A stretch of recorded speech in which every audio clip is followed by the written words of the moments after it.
Good morning बच्चों। पिछले topic में हमने पढ़ा था अनुनाद की तीक्ष्णता और इससे आगे पढ़ेंगे आज गुणता कारक क्यू फैक्टर। ठीक है, तो परिपथ का गुणता कारक क्या होता है ये हमने आपको बताया था कि ये ग्राफ है। जैसे जैसे हम आवृत्ति को बढ़ाते जाते हैं धारा का मान बढ़ता जाता है और एक निश्चित आवृत्ति पर धारा का मान अधिकतम हो जाता है। उस आवृत्ति को अनुनादी आवृत्ति कहते हैं। इस अनुनादी आवृत्ति में थोड़ा सा परिवर्तन करने पर शक्ति ह्रास में जितनी तेजी से परिवर्तन होता है उसे गुणता कारक कहा जाता है। जो अनुनादी आवृत्ति है, इस आवृत्ति में थोड़ा सा परिवर्तन करने पर शक्ति ह्रास या शक्ति व्यय में जितनी तेजी से परिवर्तन, यानी कि शक्ति जो क्षय हो रही है, कम हो रही है, ह्रास हो रही है शक्ति, उसमें जितनी तीव्रता से, जितनी तेजी से उसमें परिवर्तन होता है उसे हम कहते हैं गुणता कारक। ठीक है, और इसे हम Q से प्रदर्शित करते हैं। यहाँ पे आपके पास आवृत्ति है ओमेगा 1, ओमेगा 2। इन आवृत्तियों को हम अर्ध शक्ति ह्रास आवृत्तियाँ कहते हैं, क्योंकि हमने दूसरा ग्राफ बना रखा है येलो से। यहाँ पर शक्ति ह्रास हो गई है, धारा का मान कम हो गया है, शक्ति ह्रास हो गई यहाँ पर। ठीक है, तो किन आवृत्तियों पे हुई है? ओमेगा 1 और ओमेगा 2 आवृत्तियों पर जो है शक्ति ह्रास हुई है। तो ये आवृत्तियाँ क्या कहलाती हैं? अर्ध शक्ति ह्रास आवृत्तियाँ कहलाती हैं। ठीक, तो इस प्रकार से हम इसको लिख लेंगे। परिपथ का गुणता कारक अनुनादी आवृत्ति में थोड़ा सा परिवर्तन करने पर शक्ति ह्रास में जितनी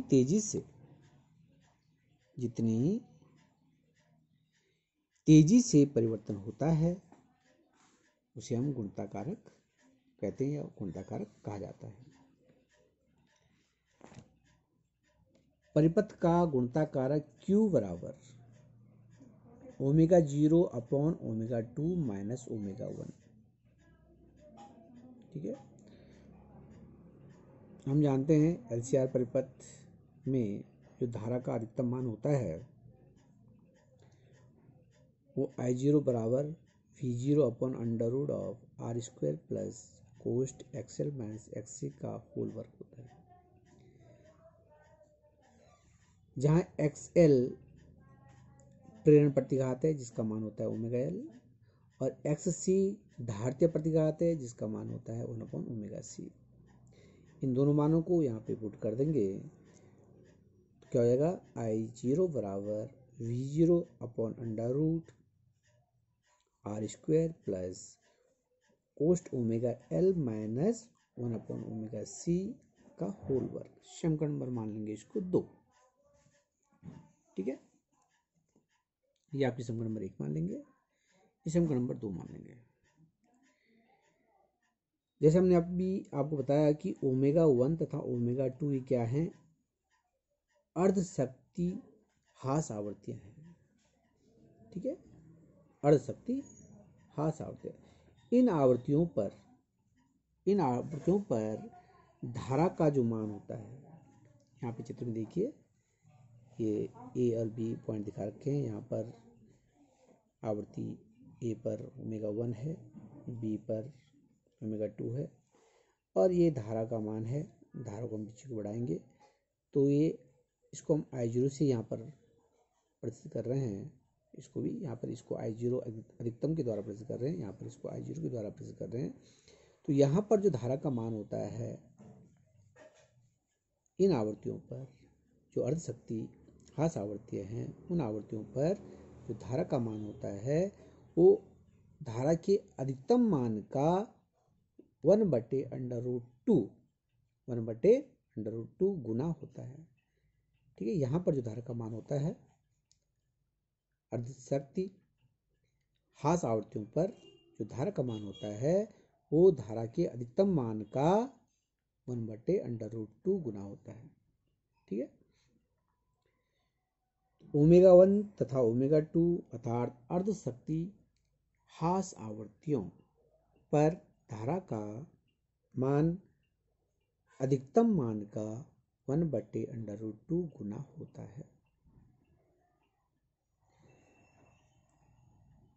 ओमेगा 1 व ओमेगा 2 पर धारा का मान, जो ओमेगा 1 है ओमेगा 2 पर जो यहाँ पर अर्ध शक्ति हास आवृत्तियाँ हैं, तो उन पर जो है धारा का मान क्या हो जाएगा, I0 बराबर I0 अधिकतम, जो I का जो अधिकतम मान है, I0 का अधिकतम मान है, उससे क्या होता है 1/√2 होता है। तो 1/√2 आ गया, बट्टे में √2 हो गया 1/√2।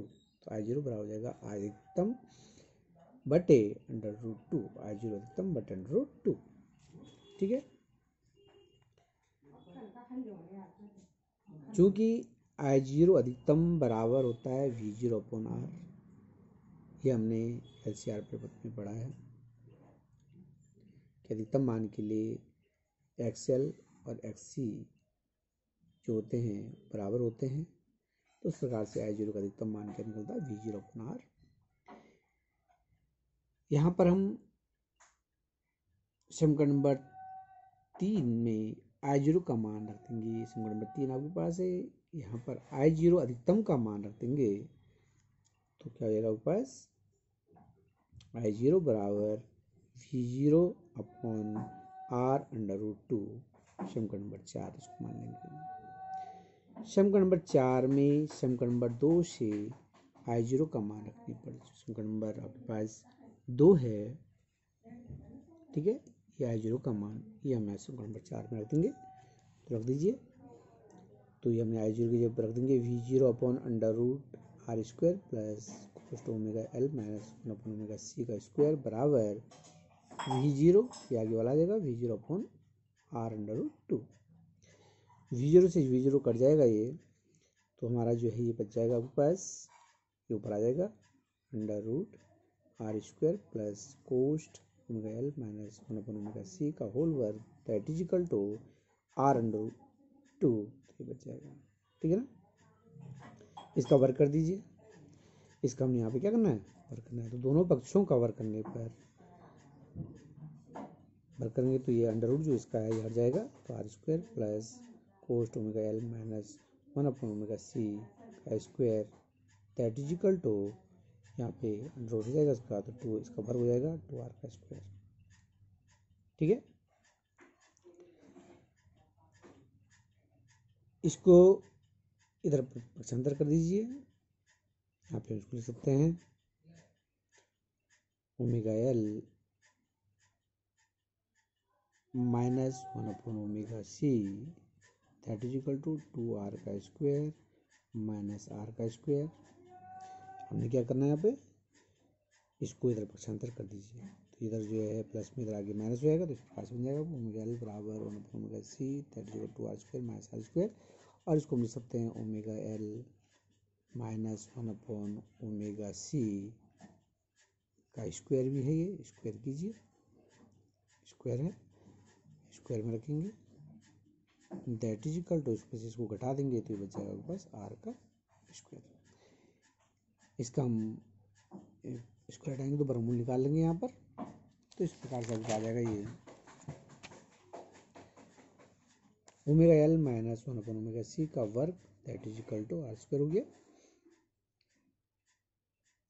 हम इसका वर्गमूल निकालेंगे तो ω_L माइनस 1/ωc का मान निकालना हमने, तो इसका वर्गमूल निकलेगा, प्लस माइनस में आएगा प्लस माइनस आर। अब हम जानते हैं यहाँ पर ओमेगा 1 का मान ओमेगा 0 से कम है और ओमेगा 0 का मान ओमेगा 2 से कम है, तो हम इसको लिखते हैं क्योंकि omega 1 is less than omega 0 is less than omega 2, तब पहले ओमेगा 1 ले लेंगे इसके लिए, फिर ओमेगा 2 ले लेंगे। पहले omega 1 L minus 1 omega C बराबर आर समीकरण नंबर 5 ले लेंगे, और उसके बाद ओमेगा 2 लेते हैं, ओमेगा 2 एल माइनस 1 ओमेगा 2 सी बराबर माइनस आर समीकरण नंबर 6 लेते हैं। समीकरण 5 और 6 को जो जोड़ देंगे, ठीक, तो जोड़ दीजिए इसको। तो omega 1 L minus 1 omega C ये लिख दिया हमने, लेफ्ट साइड में जुड़ेगा, राइट में जुड़ेगा, और इस पर दिया जाएगा minus omega 2 C plus omega 2 L that is equal to R, plus minus का माइनस हो जाएगा तो माइनस आर। यहाँ पर हमने एल एल कॉमन है तो कॉमन ले लेंगे दोनों से, तो कॉमन ले लिया हमने एल, क्या बचा ओमेगा 1 प्लस ओमेगा 2 बचा। इन दोनों में हमने माइनस कॉमन लेना है, 1/c कॉमन ले लेंगे, माइनस 1/c कॉमन ले लिया, क्या बच गया हमारे पास one by omega 1 plus one by omega 2 that is equal to R में से आर चला गया 0।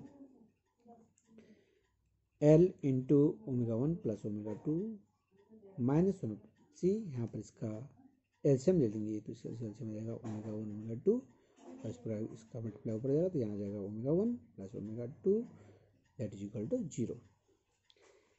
अब इन दोनों पे देखिए दो वेक्टर हो गए हैं, इन दोनों में ओमेगा 1 प्लस ओमेगा 2 इसमें भी है, कॉमन ले लेंगे इसको, दोनों में से कॉमन ले लिया, क्या बच गया हमारे पास ब्रैकेट में एल माइनस 1/c, और ये omega 1 omega 2 1/c omega 1 omega 2, ठीक है। तो ये आपके पावर टेम में बच गया है, दैट इज इक्वल टू 0। अतः L minus 1/c omega 1 omega 2 that is equal to 0, और इस प्रकार से यहाँ से L की वैल्यू निकाल लेंगे हम, L बराबर 1/c ओमेगा 1 ओमेगा 2, और इससे हम ओमेगा 1 ओमेगा 2 का मान निकाल लेंगे, तो इसको इधर मल्टीप्लाई कीजिए, इस तरह मल्टीप्लाई कर लेंगे, L जो है नीचे मल्टीप्लाई हो जाएगा, ओमेगा 1 ओमेगा 2 ऊपर चल जाएगा, तो ओमेगा 1 ओमेगा 2 बराबर हो जाएगा 1/LC, समीकरण नंबर 7 इसको मान लेंगे, ठीक है। समीकरण 5 से 6 को घटाने पर, अभी हमने जोड़ा था समीकरण 5 और 6 को जोड़ा था, अब इसको घटाना है, जैसे हमने जोड़ा है उसी प्रकार से हमें घटाना है, चिन्ह जो है घटाने लग जाएगा, तो इस प्रकार से आपको आ जाएगा ये घटा के ओमेगा 2 माइनस ओमेगा 1 इंटू कोष्ट में 1/c omega 1 omega 2 plus L बराबर 2r, यहाँ पे जो r प्लस आर जो जाएगा माइनस में प्लस हो जाएगा तो 2r आ जाएगा। समीकरण 7 से ओमेगा 1 ओमेगा 2 का मान रखने पर, यहाँ पर हमने समीकरण नंबर जो 7 हमने बनाई थी ओमेगा 1 का मान निकालता, वो मान हमने इस समीकरण में पुट कर देना है, तो पुट कीजिए, तो ये आपके पास है ओमेगा 2 माइनस ओमेगा 1, ये सेम है ब्रैकेट, यहाँ पर मान रख देंगे